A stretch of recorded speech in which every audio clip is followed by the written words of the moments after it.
23 जुलाई 2018 Paldi Gujarat.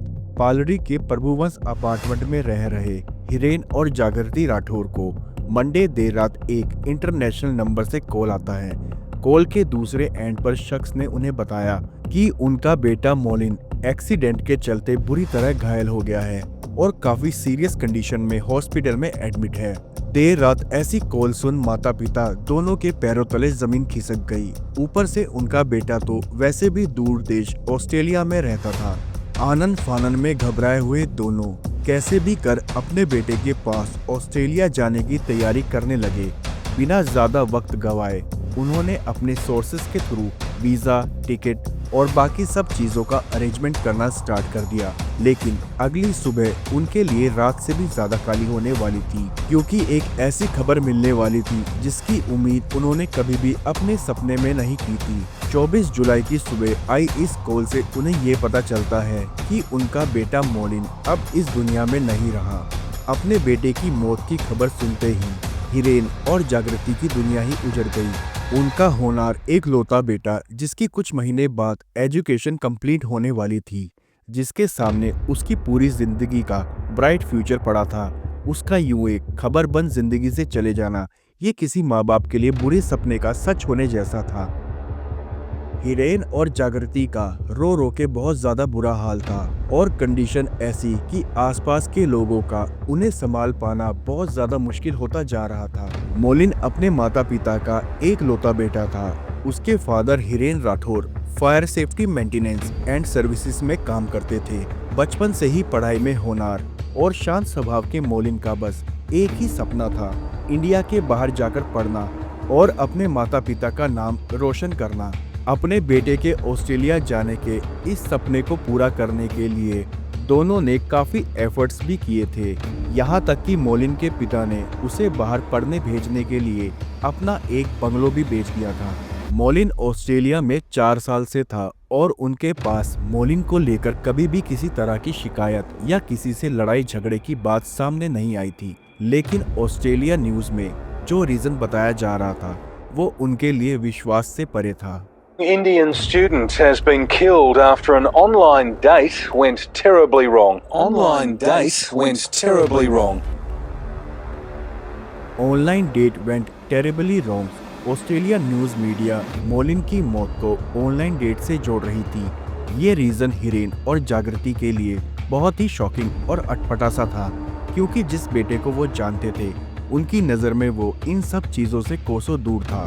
But अक्सर जो हमें लगता है और जो सच होता है उसमें ज़मीन आसमान का फ़र्क होता है। आखिर मोलिन की ज़िंदगी में ऐसा क्या चल रहा था जिससे उसके पेरेंट्स अनजान थे, और ऐसा क्या राज था उस ऑनलाइन डेट का जिसे मोलिन की मौत की वजह बताया जा रहा था। मेरा नाम है मनीष और आप देख रहे हैं the case of Molin Rathore.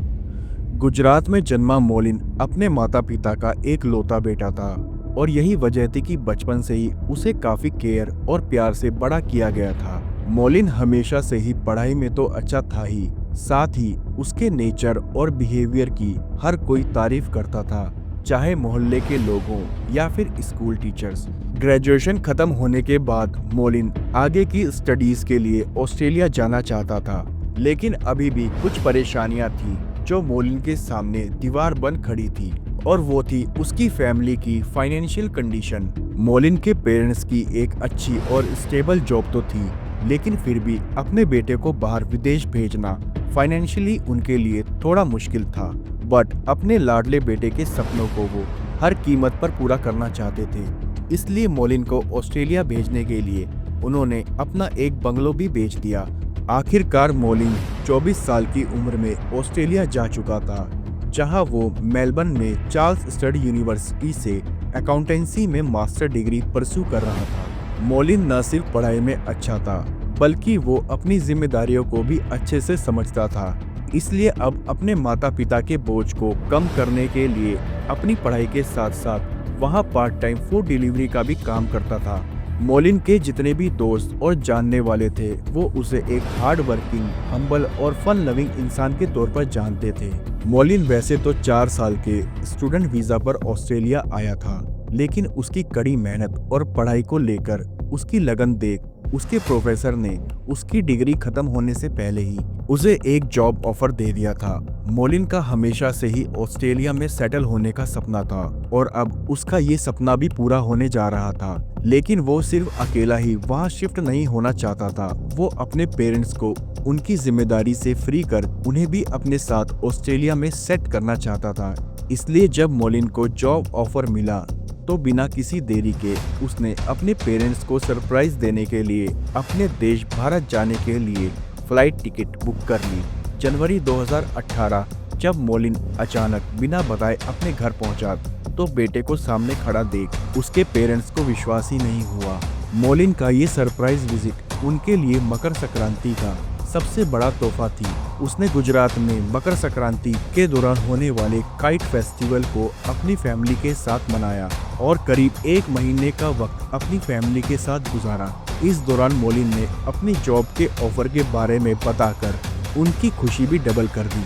उसने अपने पेरेंट्स से कहा वो जल्दी से जल्दी वॉलंटरी रिटायरमेंट ले ले और सभी काम खत्म कर उसके साथ ऑस्ट्रेलिया बसने की तैयारी कर लें, क्योंकि पूरी जिंदगी उन्होंने उसके लिए सब कुछ किया था और अब वो नहीं चाहता था कि उसके पेरेंट्स कोई काम करे, क्योंकि वो इस काबिल हो चुका था कि अकेले ही अपनी फैमिली को सपोर्ट कर सकता था। फरवरी 2018 को ऑस्ट्रेलिया वापस जाते वक्त मोलिन ने अपने पेरेंट्स से ये वादा करके गया कि इस साल नवंबर में वो वापस आएगा और फिर उन्हें भी अपने साथ हमेशा के लिए ऑस्ट्रेलिया लेकर जाएगा। किसी भी माँ बाप के लिए इससे बड़ी खुशी की बात और क्या हो सकती है कि उनके बच्चों के मुंह से ऐसी बात सुनने को मिले मानो सालों की तपस्या अब सफल हो गई हो। अपने बेटे की काबिलियत देख मोलिन के माता पिता भी अपने आप को बेहद खुशनसीब मान रहे थे, लेकिन उन्हें इस बात का एहसास तक नहीं था कि अगले आने वाले कुछ महीनों में उनकी जिंदगी में बदनसीबी ही रह जाएगी। मोलिन अपने काम, जिम्मेदारी और पढ़ाई को लेकर सीरियस तो था, लेकिन इतने सालों से बाहर विदेश में रहने की वजह से उस पर अब वेस्टर्न कल्चर का इन्फ्लुएंस बढ़ने लगा था और इसी बात से हर कोई बेखबर था, शायद वो खुद भी। मोलिन के लिए अपने संस्कारों के बीच का बैलेंस बनाना मुश्किल हो रहा था। एक तरफ उसके मन में अपने देश का कल्चर और अपने पेरेंट्स से मिली हुई वैल्यूज थी जो उसकी पर्सनैलिटी की नींव थी, और कहीं ना कहीं इस बदलते कल्चर के साथ वो अपनी जड़ों से दूर होने लगा था। अपने हम उम्र के लोगों को देखा देखी में अब उसका भी वहाँ के डेटिंग और हुकअप्स कल्चर में इंटरेस्ट बढ़ने लगा था, और इसी बढ़ते इंटरेस्ट के चलते मोलिन ने ऑस्ट्रेलिया की popular dating site plenty of fish पर अपनी प्रोफाइल क्रिएट कर ली। 23 जुलाई को जब अपनी फूड डिलीवरी कंप्लीट करने के बाद शाम को वो जैसे ही घर पहुंचा तब प्लेंटी ऑफ फिश पर स्क्रॉल करते हुए उसे एक 19 साल की लड़की का प्रोफाइल नजर आया। उस लड़की का नाम था जेमिली डोलगाय, जो पास में ही ऑस्ट्रेलिया में विक्टोरिया के सनबरी में रहती थी। जेमी की प्रोफाइल देख मोलिन ने उसे मैसेज किया। बाय चांस जेमी उस वक्त ऑनलाइन थी, लेकिन गौर करने वाली बात यह थी कि मात्र 7 टेक्स्ट मैसेज एक्सचेंज होते ही जेमी ने उसे अपने घर पर इनवाइट कर लिया। दोनों के बीच जितनी भी बातचीत हुई थी उससे ये तो साफ था कि एक दूसरे को लेकर दोनों के ही सिर्फ सेक्सुअल इंटेंशन थे। इस तरह के ऑनलाइन इंटरेक्शन की एक टेंडेंसी होती है, इसमें चीजें इतनी ज्यादा तेजी से एक्सेलरेट होती हैं कि दिमाग और दिल को समझने का मौका तक नहीं मिलता। एक तरफ मोलिन के लिए ये नई दुनिया उसके अंदर अलग एक्सपीरियंस का एक्साइटमेंट भर रही थी, दूसरी तरफ इस रैपिड कनेक्शन की वजह से मोलिन अब सिर्फ अपने डिजायर्स के पीछे भागने लगा था, और यही वजह थी कि वार्निंग साइन ओपनली मौजूद होने के बाद भी वो उन्हें अनदेखा कर गया। जेमी का प्लेंटी फिश का अकाउंट काफी स्ट्रेंज और क्रीपी था, क्योंकि उसके बायो में ही काफी एक्सट्रीम चीजें लिखी हुई थी, जैसे डार्क और अनकन्वेंशनल फैंटेसीज लाइक वैम्पायर और कुछ ऐसी बातें जो ऑन कैमरा कहीं भी नहीं जा सकती। जेमी बहुत एक्सट्रीम फैंटेसीज में इंटरेस्टेड थी, लेकिन हैरान कर देने वाली बात यह थी मोलिन उन सभी को पूरा करने के लिए तैयार था। जेमी ने अपनी फेसबुक प्रोफाइल के बायो में लिखा हुआ था, I am a fun loving girl who needs a friend. Jamie ने मोलिन से कहा वो भी उससे मिलने के लिए काफी एक्साइटेड है और अपनी एक कॉस्ट्यूम पहन अपना फेवरेट परफ्यूम लगा उसका वेट करेगी। करीबन 8:07 पर मोलिन जैमी के घर पहुंच चुका था, लेकिन मोलिन को इस बात का अंदाजा नहीं था कि अब वो उस घर से जिंदा वापस नहीं जाने वाला था। 23 जुलाई 2018, 50 मिनट लेटर, रात 9 बजे सनबरी पुलिस के पास इमरजेंसी नंबर पर एक कॉल रिसीव होती है। I killed someone. I didn't want to, but I did it. He came, he didn't seem scared. I strangled him. He's on my bed. It feels so good. I don't want to be a killer. I think I have killed someone। ये वो पहले शब्द थे जो police वालों ने सबसे पहले सुने थे, क्योंकि ये आवाज़ वो पहले भी कई बार सुन चुके थे। और बिना किसी देरी के पुलिस उस कॉल की लोकेशन पर पहुंच गई। पुलिस का अंदाज़ा बिल्कुल सही था, क्योंकि जिसने उन्हें कॉल किया था वो कोई और नहीं बल्कि जैमी ही थी। पुलिस ने बिना वक्त गवाए जैमी के घर की तलाशी शुरू कर दी, और जैसे ही वो जैमी के बेडरूम में एंटर हुई तो उन्हें वहां बेड पर एक लड़का बेसुध पड़ा हुआ मिला। उस लड़के की गर्दन पर एक स्टॉय की कॉर्ड लिपटी हुई थी। उसका शरीर अब ठंडा पड़ने लगा था। वो लड़का कोई और नहीं बल्कि मोलिन था। Victim has been identified as Morlan Rathod, a 25-year-old accountant living here in Melbourne on a student visa. मोलिन को तुरंत एम्बुलेंस से हॉस्पिटल भेजा गया, लेकिन कुछ घंटे बाद मोलिन के मौत की खबर सामने आ गई। Victim died in Sunshine Hospital overnight after being found critically injured on Monday night. Jamie मौके पर ही अरेस्ट कर ली गई थी और उसके आगे पूछताछ के लिए उसे पुलिस स्टेशन लेकर जाया गया।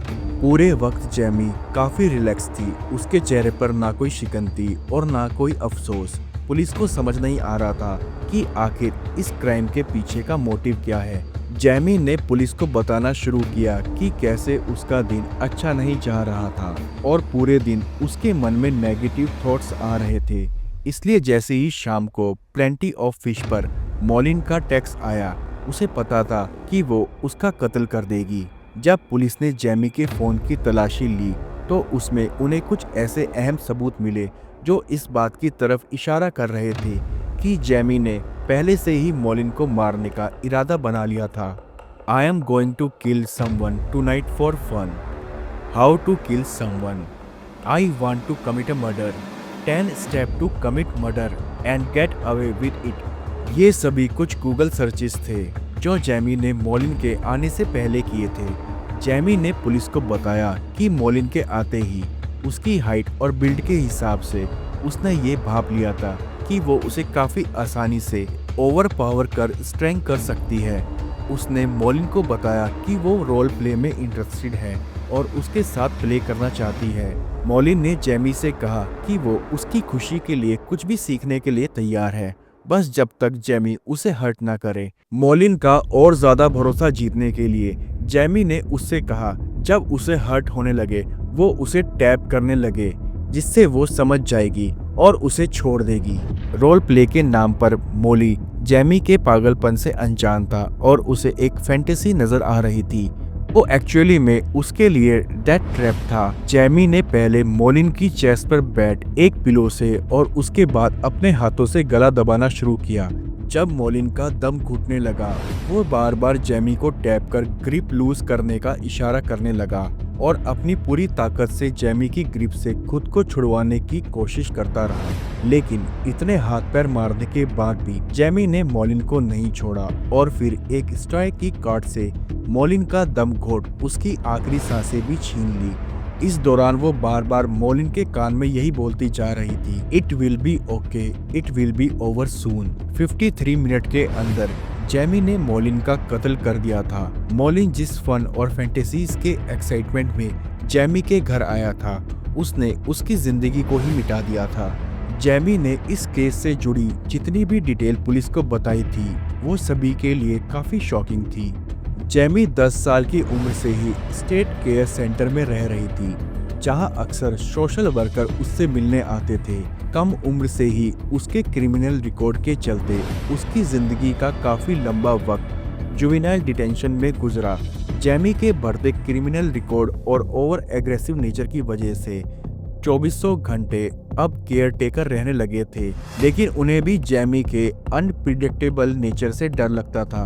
कुछ केयर टेकर तो उसे शेप शिफ्टिंग, डीमन गर्ल कहते थे। शॉकिंग पार्ट ये है कि ऑस्ट्रेलिया की department of health human services ने 18 साल होने पर उसे अपने हाल पर छोड़कर चली गई, जबकि ऐसे स्टेट ऑफ माइंड वाले पर्सन का उम्र से क्या ही कनेक्शन है। जेमी जैसे ही 18 साल की हुई, वो पूरी तरह अकेले और अनसुपरवाइज्ड थी, जो समाज के लिए वैसे भी खतरा थी। जेमी के पड़ोस में रह रहे लोगों के मुताबिक केयर टेकर्स और स्टेट सर्विस के हटते ही उसके घर पर अक्सर पुलिस का आना जाना लगा रहता था, कभी लड़ाई की वजह से तो कभी तेज शोर की वजह से। और यही रीजन था कि सनबरी पुलिस का पूरा स्टाफ जेमी को अच्छे से पहचान चुका था। जेमी सोशल मीडिया पर काफी एक्टिव थी और दिन में कई बार पोस्ट भी करती थी। कभी अलग अलग फिल्टर्स के साथ वो अपनी पिक्चर अपलोड करती थी, तो कभी क्रीपी आउटफिट में। जेमी का सोशल मीडिया उसकी दोहरी पर्सनैलिटी की झलक दिखा रहा था। कभी कभी वो लंबे लंबे पोस्ट डालती थी और शेयर करती थी कि कैसे अनस्टेबल फैमिली, वायलेंट और एक्सट्रीम चीजें देखते हुए वो बड़ी हुई थी। जेमी ने अपने इंस्टाग्राम पर भी पोस्ट किया था कि कैसे उसका बचपन उसके पेरेंट्स के अत्याचारों की बलि चढ़ा और कैसे उसकी माँ के मल्टीपल पार्टनर्स होने की वजह से उसका कोई भी परमानेंट घर नहीं रहा। जहाँ भी जेमी जाती थी, या तो उसका शोषण होता था या फिर बेहद टॉक्सिक एनवायरनमेंट का सामना करना पड़ता था। अक्सर ऐसे माहौल में पले बढ़े बच्चों के दिमाग में लोगों के प्रति बहुत ज्यादा गुस्सा और फ्रस्ट्रेशन भर जाता है, और आगे चलकर यही गुस्सा और फ्रस्ट्रेशन कभी खुद के लिए और कभी दूसरों के लिए जानलेवा बन जाता है। जेमी के केस में भी उसका गुस्सा इतना ज्यादा बढ़ गया था कि उसके दोस्त, फैमिली, यहाँ तक कि उसके केयर टेकर्स ने भी डर की वजह से उससे मुंह मोड़ दिया था। जेमी का बिहेवियर इतना ज्यादा एक्सट्रीम हो गया था कि वो खुद को एक वेयरवुल्फ समझती थी। उसके जानने वाले ये बताते हैं कि जेमी एक पल सबके साथ हंसी मजाक करती तो दूसरे पल ही चीखने चिल्लाने लगती, और कभी कभी गुस्से में वो सामने वाले पर हमला तक कर देती थी। जेमी को दुबली पतली और स्किनी लड़कियों से बहुत ज्यादा नफरत थी और उसका मन उन्हें टॉर्चर करने का करता था। जेमी ने पुलिस को बताया उसकी पर्सनैलिटी के दो साइड हैं, एक अच्छी और दूसरी जो बहुत बुरी है। उसके अंदर एक डीमन है जो अपना रूप बदलता है और उसे प्रवोक करता है। जेमी ने पुलिस को ये भी बताया जब मोलिन का गला दबा रही थी, वो चाहती थी कि मोलिन उसकी ग्रिप से निकल जाए और पुलिस को जाकर उसके बारे में बता दे, लेकिन उस वक्त उसकी बुरी साइड उस पर इस कदर हावी हो गई। मोलिन के बार बार टैप करने पर भी वो उसे छोड़ नहीं पाई। मोलिन के कत्ल के मात्र एक दिन पहले जेमी ने फेसबुक पर अपलोड करके ये इशारा किया था कि वो कैसे अपने आप को दूसरों के लिए सेफ नहीं समझती है और दूसरों को तकलीफ देने में ही उसे खुशी महसूस होती है। इवन इतना ही नहीं, 23 जुलाई को ही जेमी ने अपने एक केयर टेकर को टेक्स्ट करके ये बताया था कि उसे कुछ अच्छा फील नहीं हो रहा है और बैड टेम्पटेशन भी आ रही है, लेकिन उसकी इन बातों पर पुलिस कभी भी भरोसा नहीं करेगी। अब यहाँ पर सवाल ये उठता है, जेमी के लगातार सिग्नल देने के बावजूद भी किसी ने उसके मेडिकल चेकअप या रिहाब के बारे में क्यों नहीं सोचा? क्या मात्र 18 साल का हो जाना ही सारी प्रॉब्लम का सॉल्यूशन हो जाता है? ऑस्ट्रेलिया की लोकल अथॉरिटीज की ये घोर लापरवाही थी जिसने जेमी जैसे साइकोपैथ टेंडेंसी वाली लड़की को समाज में यूं सुपरवाइज छोड़ दिया, जिसकी सजा मोलिन और उसके परिवार को भुगतनी पड़ी। मोलिन की बॉडी कत्ल के करीब 12 दिन बाद अपने देश भारत वापस आ सकी, जिसके लिए ऑस्ट्रेलिया में रह रहे उसके दोस्त और लोकल गुजराती कम्युनिटी ने $2000 भी कलेक्ट कर लिए थे ताकि सभी फॉर्मेलिटीज के एक्सपेंसेस को कवर किया जा सके। सेंट्रल गवर्नमेंट ने इस मुश्किल वक्त में आगे बढ़ के सभी एक्सपेंसेस को कवर कर लिए और फंड का सभी पैसा मोलिन के एजुकेशन लोन से एडजस्ट करवा दिया गया। लेकिन अभी भी मोलिन के माता पिता की तकलीफें खत्म नहीं हुई थी, क्योंकि अभी तो केस का ट्रायल शुरू होना था। मोलिन के माता पिता ऑस्ट्रेलिया जाकर अपने बेटे के लिए इस केस को लड़ना चाहते थे, लेकिन फाइनेंशियली व्यू पॉइंट से चाहकर भी उनका ऑस्ट्रेलिया जाना पॉसिबल नहीं था। इसलिए उन्हें इंडिया में रहते हुए ही हर दिन फोन से ही केस के अपडेट का वेट करना पड़ता था। जेमी के सभी क्लियर कन्फेशन के बाद भी कोर्ट ने उसकी मेंटल कंडीशन का हवाला देते हुए किसी भी नतीजे पर पहुंचने से इनकार कर दिया। जैमी की ऑस्ट्रेलिया के बेस्ट साइकियाट्रिस्ट के पास भी भेजा गया और हर किसी का एक ही जवाब था, she is one of the most psychologically damage patient. उनकी रिपोर्ट के अकॉर्डिंग जैमी अपने पूरे सेंसेस में नहीं थी और मॉलिन के कत्ल के दौरान जैमी का अपने एक्शन पर कोई भी कंट्रोल नहीं था। ये जानकर आपको गुस्सा और हैरानी दोनों होगी, क्योंकि साइकियाट्रिस्ट की रिपोर्ट के आधार पर पहले कोर्ट ट्रायल में जैमी को नॉट गिल्टी बताया गया, जिसके बाद जैमी को अगले 1 साल तक मेडिकल केयर में रखा गया और फाइनली साल 2019 की लास्ट में जैमी ट्रायल के लिए फिट डिक्लेयर की गई। जैमी के केस में 2 पर्सपेक्टिव बन चुके थे, क्या ये प्री प्लान मर्डर था या नहीं। जहां प्रोसिक्यूशन का कहना था मॉलिन के टैक्स आते ही जैमी ने उसके मर्डर का प्लान पहले ही बना लिया था। उसने मॉलिन को देखकर ये भी अंदाजा लगा लिया था कि वो उसे ओवरपावर कर पाएगी कि नहीं, जिससे ये साफ जाहिर होता है कि जैमी मर्डर के दौरान अपने सेंसेस में थी और सब सोच समझकर कर रही थी। उसने मॉलिन की जान ली थी। वहीं जैमी के लॉयर ये साबित करने पर लगे हुए थे कि मर्डर के दौरान जैमी मल्टीपल पर्सनैलिटी डिसऑर्डर के चलते अपने सेंसेस में नहीं थी। जैमी के लॉयर ने उसी की बात को कोट करके कहा कि वो खुद चाहती थी कि मॉलिन वहां से बच निकले और पुलिस को इन्फॉर्म कर दे। इस ट्रायल के दौरान एक साइकियाट्रिस्ट को भी बुलाया गया एंड इवन उनका भी ये कहना था, भले ही जैमी काफी मेंटल डिसऑर्डर से डील कर रही थी, लेकिन वो साइकोसिस से सफर नहीं कर रही थी। यानी कि उस वक्त वो भी जानती थी कि वो क्या कर रही है और उसके एक्शन का उस पे और मॉलिन पर क्या अंजाम रहेगा।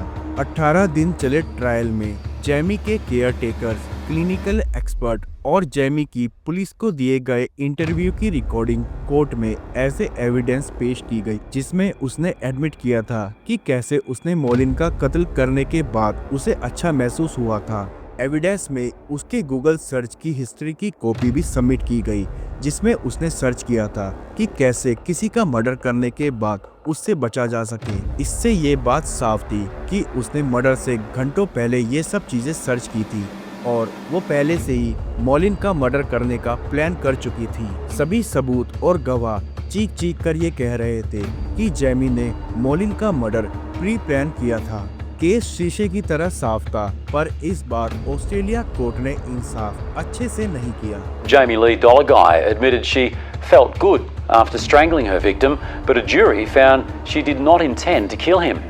अक्टूबर 2020 में जूरी ने जैमी को मर्डर नहीं बल्कि मैनस्लॉटर के अपराध में सिर्फ 9 साल की सजा सुनाई। मर्डर का मतलब तो सिंपल होता है, जब कोई किसी को जान से मार दे। वहीं मैनस्लॉटर का मतलब वो मर्डर जो अनकंडीशनली कमिट हुआ हो, यानी सब कुछ देखते हुए भी जूरी ने यही माना कि जैमी ने मॉलिन को जानबूझकर नहीं मारा था।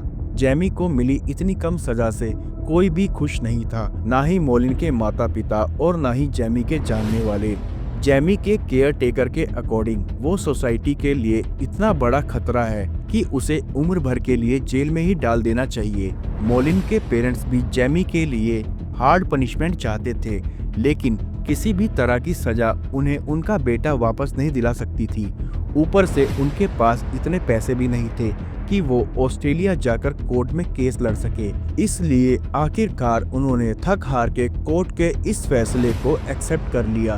किस्सा यही खत्म नहीं हुआ। अर्ली रिलीज प्रोग्राम के चलते जैमी की सजा को 9 साल से कम कर सिर्फ 3 साल कर दी गई, जबकि उसका एग्रेशन इतना ज्यादा था कि उसने जेल में भी दूसरे कैदियों पर जानलेवा हमला किया था।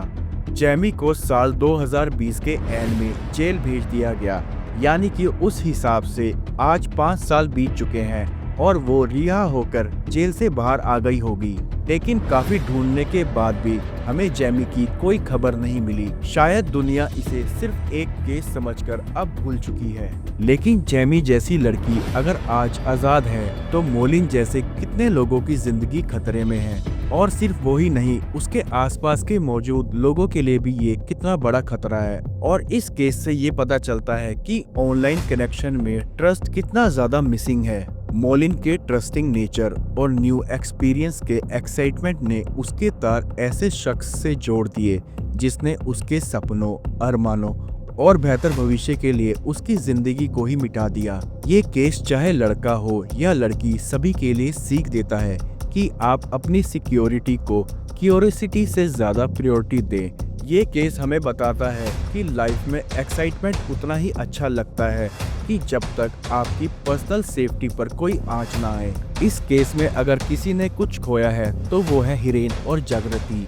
जैमी के एक्शन ने मोलिन के माता पिता की जिंदगी में से उनका एकलौता बेटा छीन लिया। आज उन्हें अपने आगे की जिंदगी सिर्फ इस सच के साथ गुजारनी है कि उनका बेटा अब इस दुनिया में नहीं है।